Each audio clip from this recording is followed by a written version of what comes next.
찬송하시겠습니다. 찬송가 488장입니다. 찬송가 488장. 이 몸의 소망 무언가 우리 주 예수뿐일세. 우리 주 예수밖에는 믿음이 아주 없도다. 주 나의 반석 예수님 그 위에 내가 서리라. 그 위에 내가 서리라. 무섭게 바람 부는 밤 물결이 높이 설렐 때 우리 주 크신 은혜에 소망에 닿을 줄이라. 주 나의 반석 예수님 그 위에 내가 서리라. 그 위에 내가 서리라. 세상에 믿던 모든 것 끊어질 그날 되어도 구주의 언약 미사와 내 소망 더욱 크리라.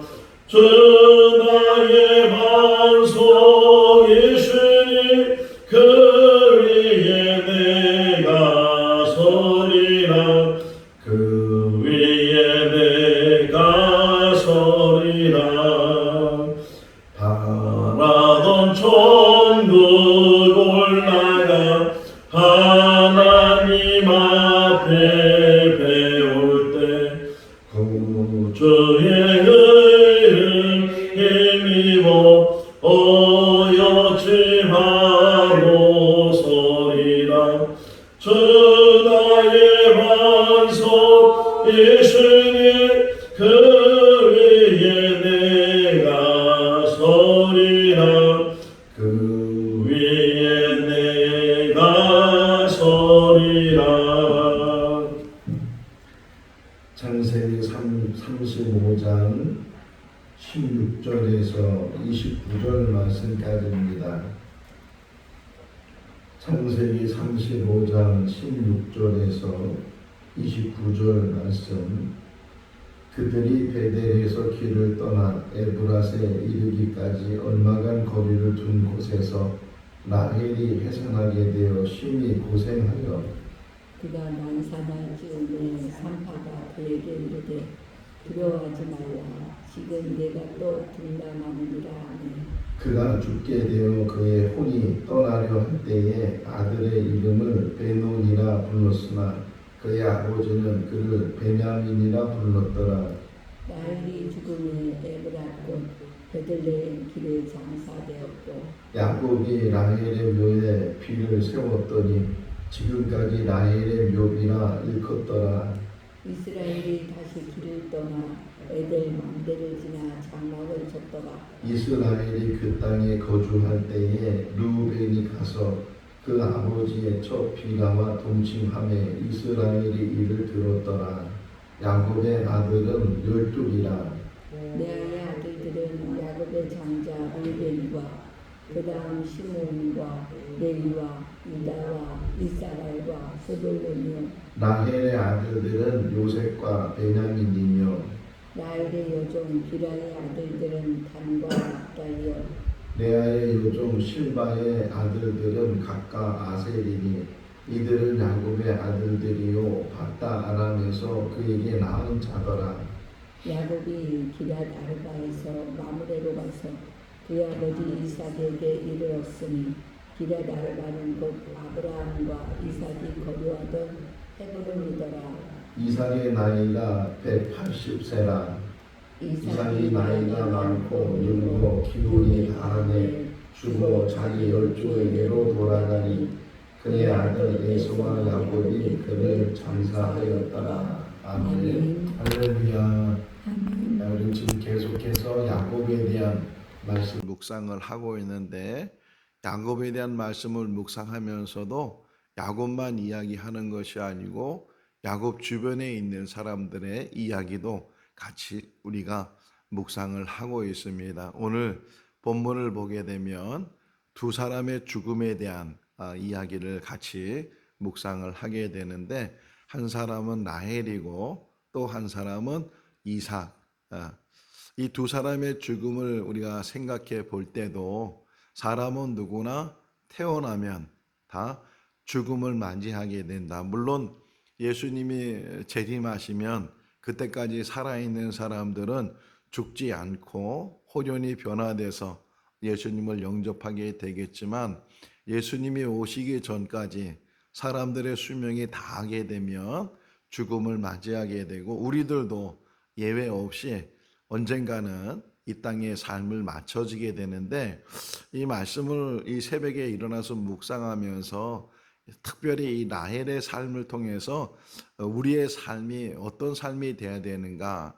물론 라헬도 잘한 일도 있고 또 못한 일도 있고 그런데 라헬만 그런 것이 아니고 사람의 삶이 다 잘하면 좋은데 다 잘하는 것보다는 혹이나 못하는 일도 있고 그런 일들이 우리 삶 가운데도 있는데 어떻게 하면 우리가 좀 더 사람답게 살고 특별히 하나님의 자녀로 이 땅에 사는데 하나님의 자녀다운 삶이 어떤 삶인가 하는 것들을 또 다시금 생각해 보는 그러한 시간이 될 줄로 믿습니다.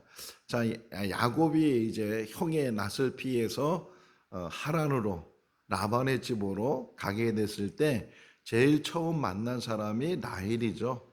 우물가에 앉아 있을 때 사람들로부터 라반을 알고 있느냐 하니까 사람들이 우리가 라반을 알고 있다. 그리고 라반의 딸 라헬이 이곳에 이제 짐승들을 데리고 와서 물을 먹일 것이다. 그래서 야곱이 좀 더 기다리다 보니까 정말 라반의 딸 라헬이 거기까지 오게 되고 서로 통성명을 하면서 내가 바로 그 라반의 조카다. 우리 어머니가 리브가인데 그 라반의 여동생이고 내가 그의 아들이다. 이렇게 통성명을 하게 됐을 때 라헬이 급히 아버지 라반에게 가서 여차여차해서 야곱이 왔다고. 라반도 너무 기쁘잖아요. 오래간만에 조카가 왔으니까.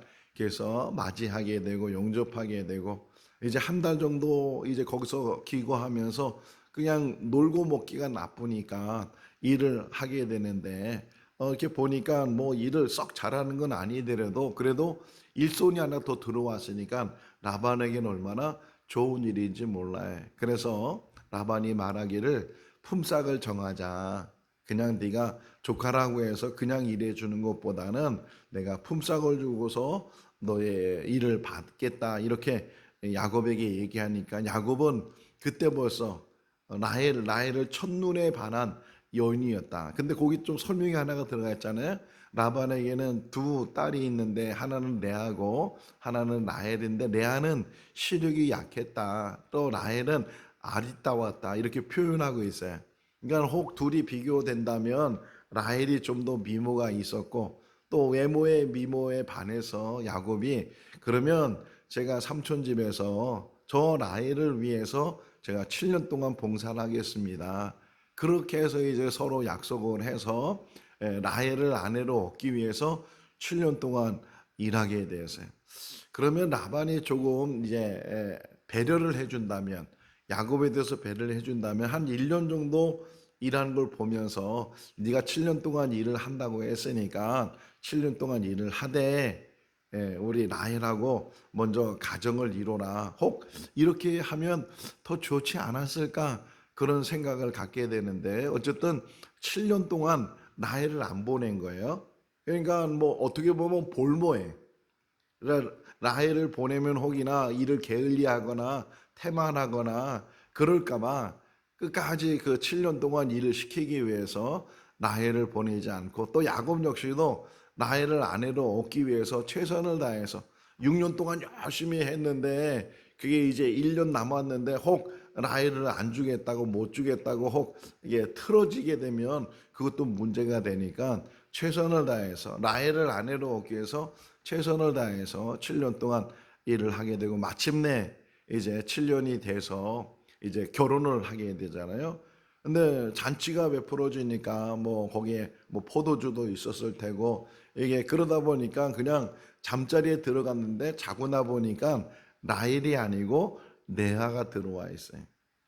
너무 이게 마음이 상하고 그래서 라반에게 막 항의를 하죠. 나는 라헬을 위해서 일을 했는데 왜 레아를 아내로 줬냐고. 그러니까 우리 지역의 풍습은 언니가 먼저 가고 동생이 나중에 가는 거라 이왕 이렇게 된 바에는 라헬을 아내로 얻으려면 7년을 더 일을 해라. 대신에 7일만 지나면 라헬을 먼저 줄. 이제 와서 라헬을 먼저 줄 테니까 그렇게 아내로 먼저 얻고 7년을 더 일해라. 그래도 야곱이 끝끝내 라헬을 사랑하는 마음이 있었기 때문에 그래서 7년을 더 일해서 라헬을 위해서 어떤 면에서는 14년을 일을 하고 두 아내를 얻게 됐죠. 근데 레아는 계속 자녀를 낳는데 라헬은 자녀를 낳지 못하게 되고 이 라헬이 그래서 자기 몸종 빌하를 이제 또 야곱에게 첩으로 주게 되고 또 그것을 본 레아가 이제 자기가 자녀를 낳지 못하게 되니까 실바를 또 야곱에게 아내로 주고 이래서 결국은 아내가 4명이 되고 자녀가 11명이 됐다. 자, 그런데 여기서 좀 더 생각한 게 뭐였냐면 자, 야곱이 이제 두 여인의 아내를 얻어서 먼저 레아가 아내가 됐잖아요. 물론 자기가 사랑하는 여자는 라헬인데 그럼에도 불구하고 아내가 다 됐으니까 그냥 둘 다 보담고 똑같이 사랑하고 가정을 잘 이루면 좋은데 사람이 그러지 못했다는 거예요. 이삭과 리브가도 마찬가지죠. 쌍둥이 에서와 야곱이 태어났는데 이삭은 에서를 좋아하고 리브가는 야곱을 좋아했다. 뭐 이렇게 표현하고 있는 것처럼 야곱이 이렇게 결혼을 하게 이제 결국은 4명의 여자가 이제 아내가 됐는데 이왕이면 그냥 똑같이 다 사랑하고 그래서 가정을 잘 이루면 좋겠는데 끝까지 라헬이라는 사랑이 너무 집착돼 있다는 거예요. 그러니까 레아는 계속 슬픔이죠. 자기가 아들을 낳았는데 자기가 이렇게 대를 이을 수 있는 루벤을 낳고 시므온을 낳고 레위를 낳고 유다를 낳고 이렇게 계속 아들을 낳았으면 좀 인정해주고 그래서 원래는 첫째 부인이잖아요. 어떻게 됐든 간에 첫째 부인이 됐으면 첫째 부인으로서 인정을 해줘야 되는데 그렇지 못하는 것. 어느 사건이 일어났냐? 루벤이 아들이 저 밖에 나갔다가 합판째를 구해왔어요. 그걸 이제 레아에게 주려고 하니까 라헬이 심통이 나가지고서 그 합판째를 자기한테 달라고 아니 네가 남편도 빼앗고 이것도 빼앗으려고 하느냐 막 그러니까 이 합판째를 주면 오늘 밤에는 그 남편이 당신에게 들어가게 하겠다고 그 말 속에 보게 되면 얼마나 이 라헬이 기고만장해 있는가. 남편도 자기가 좌지우지한다는 게 침실까지도 자기가 정할 수 있다는 그런 것들을 레아에게 보여주면서 자녀는 낳지 못했지만 아직도 나는 남편으로부터 내가 제일 사랑을 받는 사람이다. 뭐 이런 생각이 혹 있지 않았을까.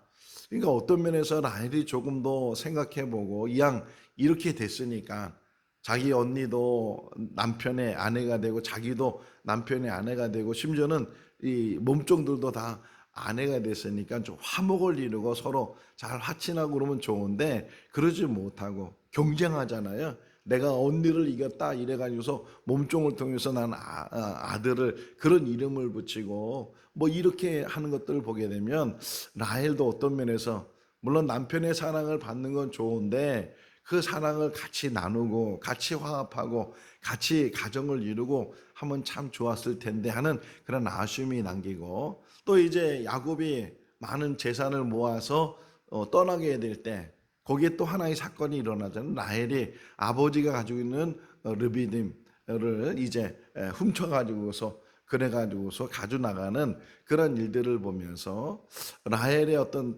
탐욕 또 라헬의 어떤 그 하나님을 섬기는 것보다는 세상을 섬기고 우상을 섬기고 이런 일에 더 열심을 가졌던 라헬의 모습을 우리가 또 보게 돼요. 그러면서 오늘 이제 마지막 부분에 라헬이 어떻게 세상을 떠나는가 하는 것을 우리에게 보여주고 있는데, 라헬이 둘째 아들을 낳으면서 죽게 돼. 여기 난산이란 표현이 나와요.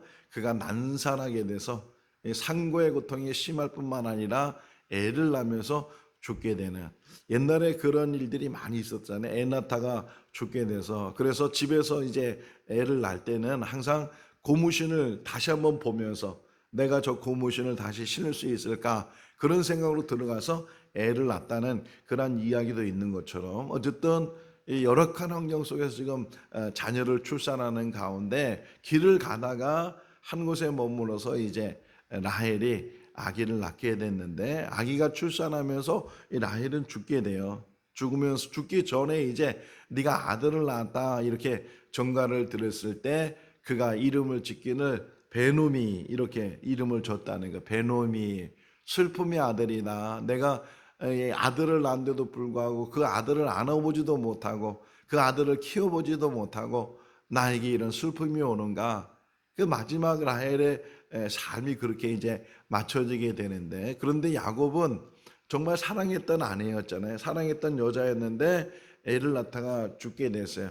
베노니 이렇게 이름을 줬는데 야곱은 그래도 이름을 바꿨어요. 베냐민 이렇게 해서 오른손의 아들이라는 이름으로 바꿨어요. 그러니까 어떤 면에서는 이 라헬에 대한 사랑이 이 두 아들 요셉 또는 베냐민, 그래서 나중에 요셉을 이제 특별히 사랑하고 또 요셉을 이제 잃게 됐을 때 베냐민을 또 사랑하잖아요. 기근이 들어서 그 아들들이 다 애굽에 가서 이제 곡식을 얻어왔는데 그 애굽의 총리가 이 막내 베냐민을 데리고 오지 않으면 내가 너희들을 만나주지 않겠다, 다시는 너희들 보지 않겠다, 이렇게 해가지고서 결국은 베냐민을 이제 두 번째는 데려가는데 끝까지 베냐민을 안 놓아주려고 했던 사람이 야곱이라고요. 그러니까 라헬에 대한 사랑과 집착이 심지어는 라헬이 죽은 다음에 요셉에게 또는 베냐민에게 이렇게 가 있는 것을 보게 돼요. 어떤 면에서는 또 야곱의 문제죠. 좀 더 이게 아들들에 대한 사랑을 폭넓게 하고, 다 자기 아들들이잖아요. 자기 혈통이잖아요. 그러면 좀 더 고루고루 사랑을 좀 했어야 되는데 유독 라헬에 대해서 또 라헬에 낳은 아들들에 대해서 그렇게 많이 집착을 하고 표현하는 그런 야곱의 모습을 보게 되는데, 어쨌든 그가 슬픔을 가지고 이제 있었지만 그럼에도 불구하고 이름을 바꿔가면서 오른손의 아들, 손도 오른손 왼손이 있잖아요. 대부분 일반적으로 오른손의 의미가 중요하잖아요. 오른손. 그래서 오른손의 아들이다 이렇게 이름을 바꿔서 위로를 받은 그런 이야기를 혹 보게 돼요. 자, 그러면서 이제 이삭의 죽음을 이야기하는데, 이삭의 죽음을 이야기하기 전에 한 사건이 또 여기 또 일어났어요. 22절 말씀 한번 다시 읽어볼까요? 이스라엘이 그 땅에 거주할 때에 르우벤이 가서 비라와 동침함에 이스라엘이 이를 들었더라. 끔찍한 일이 일어났어요. 그러니까 어떻게 보면 인생이라는 게 너무 그냥 굴곡이 심하고 안 밖으로 막 그냥 생각지도 못했던 일들이 일어나게 되고, 딸이 디나가 밖에 나가서 강간을 당하지 않나, 심지어는 지금 오늘 22절에 나오는 것처럼 큰아들이 자기 아내를 겁탈하지 않나 여기 하는 그런 모습을 보면서 왜 르벤이 이렇게 했을까 하는 것을 생각해 볼 때, 그 상황적인 걸 좀 우리가 이해를 하면 르벤이 두 가지 의미가 있어요. 하나는 그 비라에 대한 어떤 연모가, 물론 자기의 어떤 어머니잖아요. 이렇게 보게 되면 물론 몸종이었지만, 라헬의 몸종이었지만 그 어머니, 형제를 낳은 어머니인데, 그런데 연모를 가지고 있었던 것도 혹 있었지만, 또 하나 이제 성경에 보게 되면 예를 들면 아도니아를 아세요?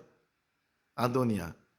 그러니까 솔로몬이 형이고 자기가 왕이 되겠다고 사람들을 모아서 요압이 오고 막 이게 막 자기 사람들로 모아가지고 자기가 왕이 된 것처럼 이렇게 이야기했을 때, 그때 다윗이 이 바세바와 나단에게 솔로몬이 왕이다 이래서 정말 솔로몬이 왕이 됐잖아요. 그러니까 사람들이 다 도망가고 아도니아도 막 숨고 그랬다가 이제 솔로몬이 살려주겠다 그랬을 때 아도니아가 바세바를 찾아가요. 그러면서 내가 원래 왕이 돼야 되는데 아버지가 동생 솔로몬에게 왕위를 물려줬으니 내가 다 수긍하겠다. 대신에 아버지가 데리고 있었는 아비삭 그 여자를 나한테 아내로 좀 주라고 솔로몬에게 얘기는 해달라고. 그래서 바세바가 솔로몬 찾아가서 여차여차해서 아도니아가 그 아비삭을 아내로 달라고 한다고. 그러면 이 여자 하나 주면은 다 이 문제가 쉽게 해결되니까 그렇게 하면 좋겠다고. 그러니까 솔로몬이 아니 왜 그런 말 하시냐고, 나라도 다 주라 그러라고 그렇게 얘기하면서 솔로몬이 화를 내면서 저 아도니아를 죽이라고, 내가 정말 저를 죽이지 않으면 하나님부터 벌을 받을 것이라고. 그래서 이 아도니아를 죽여. 왜요? 그 풍습이 있는데, 또 하나 얘기를 들어보면 압살롬을 보세요.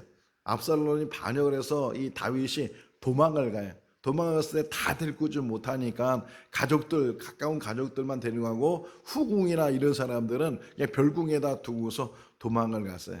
나중에 압살롬이요 그 후궁들을 다 겁탈하게 되고 그런 일들이 일어나잖아요.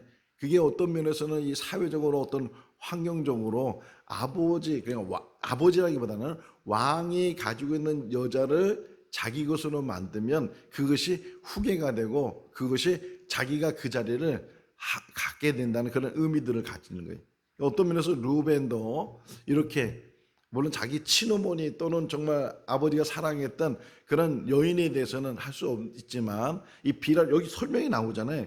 라헬의 요정, 뭐 레아의 요정, 왜 이런 것까지 표현을 해놨을까? 이런 것을 표현 안 해도 그냥 여기 레아가 낳은 아들들, 라헬이 낳은 아들 이렇게 표현한 것처럼 비라가 낳은 아들들 또는 실바가 낳은 아들들 이렇게 표현해야 되는데 25절 26절에 보게 되면 굳이 왜 이렇게 종이라는 여종 이런 종이라는 표현을 써가면서 그 자녀들의 이름을 기록을 하고 있었을까 하는 생각을 하게 될 때 루벤이 어떤 면에서는 자기가 장자라는 것, 자기가 후계자라는 것, 자기가 상속자라는 것 이것을 어떤 면에서는 과시하고 인정받기 위해서. 그래서 이게 보면 23절 말씀 보세요. 23절 말씀 보게 되면 레아가 낳은 아들들의 이름이 6명 나오죠. 6명 나오는데 그 첫 번째 나오는 아들 루벤을 뭐라고 표현했어요?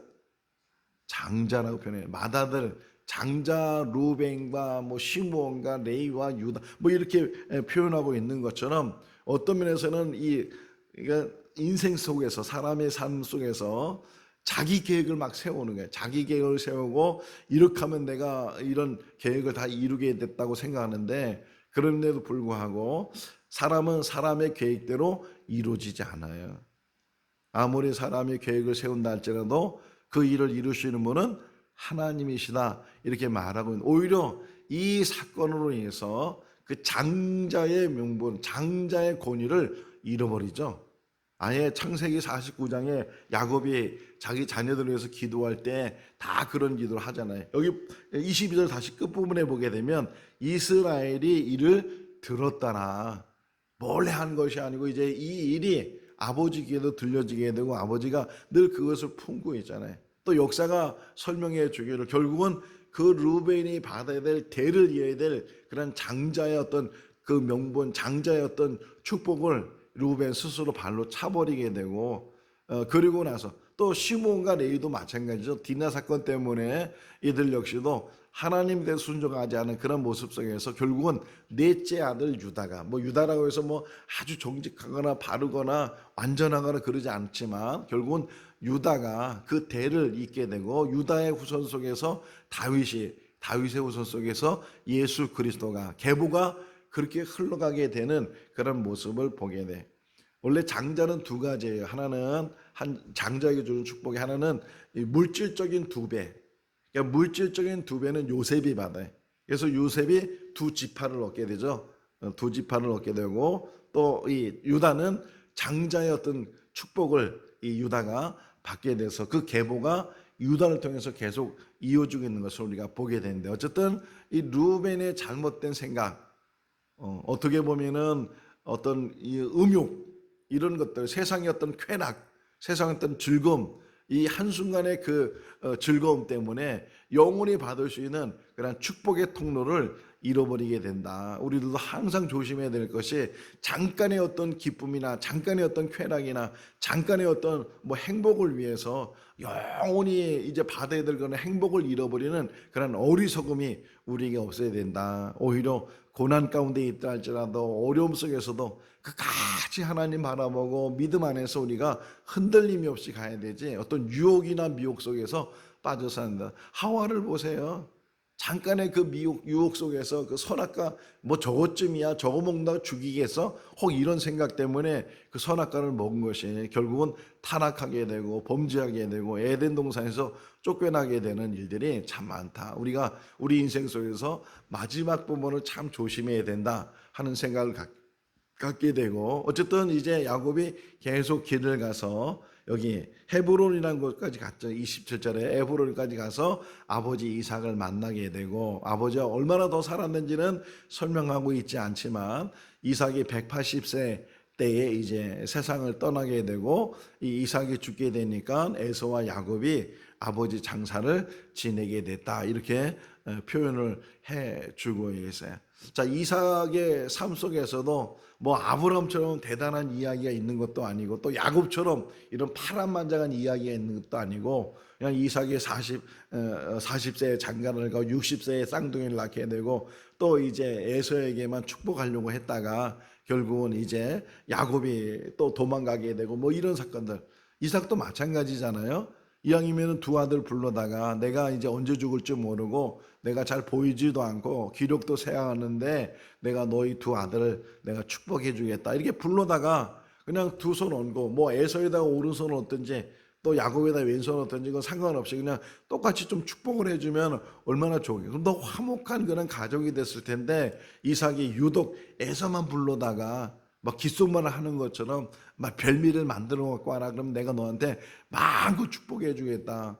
이 소리가 또 리브가에 들리게 되게, 리브가가 또 이제 자기 남편을 속이게 되면서 야곱을 대신 에서처럼 꾸며서, 그래서 에서가 받을 축복의 기도를 야곱이 받게 해서 형제간에 불화가 일어나게 되고, 이 에서가 야곱을 죽이려고 하니까 또 도망가게 하고, 형제간에 서로 헤어지게 하는 일들, 이런 일들이 다 부모 안에서, 가정 안에서 일어난 것을 볼 때 어떤 면에서 우리가 부모의 도리를 어떻게 해야 되는가 하는 것도 한 번쯤은 깊이 생각하는 그런 이야기다. 어쨌든 이삭의 이야기가 많이 나오지 않고 결국은 이삭의 마지막 장면이 오늘 본문에 나오는데, 그가 180세까지, 어떤 면에서는 오래 살았잖아요. 180세까지 살게 되고, 그리고서 이제 야곱도 보고 또 그 아들들 12아들 다 보게 되고, 이래서 세상을 떠나게 됐다.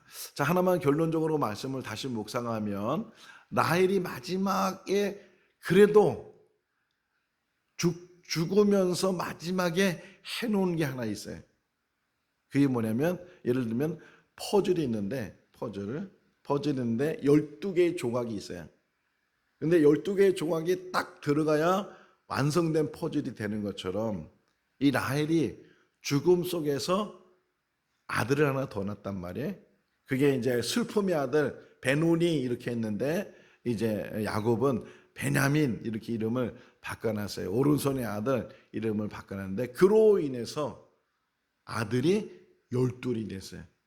아니 뭐 11이면 어떻고 12이면 어떻고 뭐 이렇게 우리가 흔히 생각할 수도 있잖아요. 근데 10이라는 숫자가 유대인들이 가지고 있는 또 생각과 사상 속에서, 특히 성경을 쓰는 이런 삶 속에서 이 숫자가 얼마나 중요한지 몰라요. 이 숫자의 의미 속에서 많은 의미들을 우리에게 보여주고, 하나님께서 6일 동안 세상을 창조하시고 제7일에 안식하시고 6과 7의 사이가 어떤 사이인지 이런 것들을 우리에게 설명해 주고 있는 것처럼, 라헬이 마지막 죽음에 이르면서 마지막 그가 퍼즐을 맞춰놓은 것이 아들을 하나 더 낳는데, 그 아들이 12번째 아들이었고, 이 12아들이 나중에 12지파가 된다. 나중에 예수님께서 제자를 부를 때도 12명의 제자를 불렀고, 그 중에 가룟 유다가 예수를 파는, 배신하는 그런 제자가 됐을 때, 그리고 자살했을 때 그 가룟 유다를 대신해서 12를 마치기 위해서 가룟 유다를 대신해서 마띠아를 이제 제자로 다시 세운 것처럼